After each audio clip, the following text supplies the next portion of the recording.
Good day, fight fans, and welcome back to another UFC fight recap show. This week, we're breaking down the action-packed UFC 317 Topuria vs. Oliveira, and what a night it was. This card delivered fireworks from start to finish, and for us, it was an incredibly successful night of predictions. We walked away with a 90% accuracy rate, getting 9 out of 11 fights right.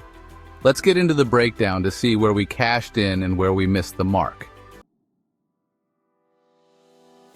Main event, Ilia Topuria vs. Charles Oliveira for the lightweight title. We predicted Ilia Topuria would get the job done, and boy did he deliver. Topuria showcased his ferocity and composure, knocking out the former champ Charles Oliveira with a stunning shot that left no doubt. With this win, Topuria officially cements himself as the undisputed lightweight champion and possibly the next superstar in the UFC. Massive statement victory. Co-main event, Alexandre Pantoja vs. Kai Kara-France for the flyweight title. We sided with Alexandre Pantoja in this one, and he proved once again why he's the king of the flyweights. Pantoja showcased slick grappling and relentless pressure, eventually securing a submission victory over Kai Kara-France. Another solid defense from the champ. So, in this rising flyweight clash between Brandon Royval versus Joshua Van, we backed Joshua Van and, he came through with a unanimous decision victory. Van displayed maturity way beyond his years, using crisp striking and really great octagon control to outpoint the veteran Royval. This one was a huge step forward for Van's career. Dariush versus Renato Moicano at lightweight. This was actually one of our two misses. We picked Renato Moicano, but honestly, Dariush came in super focused and fought a smart, high-output fight. Dariush secured a unanimous decision, relying on pressure, cardio, and volume to completely shut Moicano down. That was a great comeback performance from Benil. Here's where we came up short again. We went with Felipe Lima, but man, Peyton Talbott looked like a serious problem in there. His clean striking and forward pressure just overwhelmed Lima from the opening bell, earning him a dominant unanimous decision. Talbott is definitely one to watch. Jack Hermansson versus Gregory Rodrigues in the middleweight division. So we predicted a win for Gregory Robocop Rodrigues, and man, he made quick work of Jack Hermansson. Rodrigues landed a vicious knockout in the first round, really showcasing his raw power and killer instinct. It was a highlight reel finish that honestly puts him right back into the rankings conversation.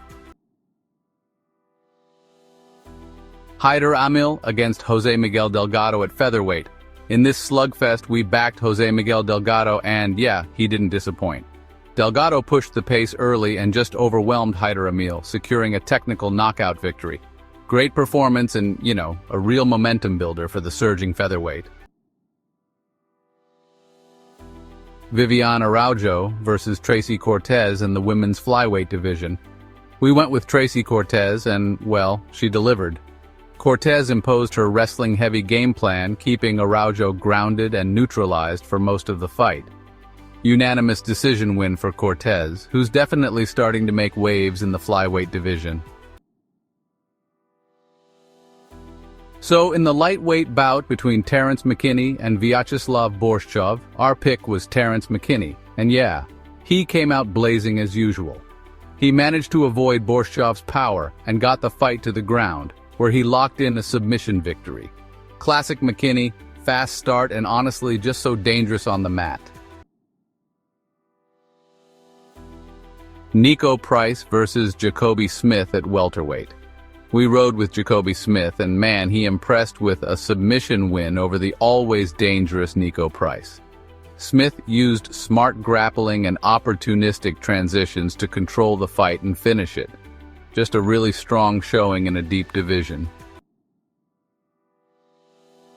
Diniz versus Alvin Hines at heavyweight. In our final fight of the night, we picked Diniz, and he closed the show with a dominant unanimous decision. He controlled the pace, landed the heavier shots, and showed some solid cardio for a heavyweight. Honestly, a great debut for Diniz. Alright, fight fans and bettors alike, that wraps up our UFC 317 recap. It was a profitable and exciting night, with a 9 out of 11 fight success rate, which means we walked away with solid returns, and hopefully, so did you. As always, we thank you for your continued support. Enjoy your 4th of July weekend, stay safe, and get ready because we'll be back in 2 weeks to break down the next big UFC fight card. If you enjoyed the show, please like, comment, share, and subscribe to the channel for more content. Until next time, this is your UFC Fight Crew signing off.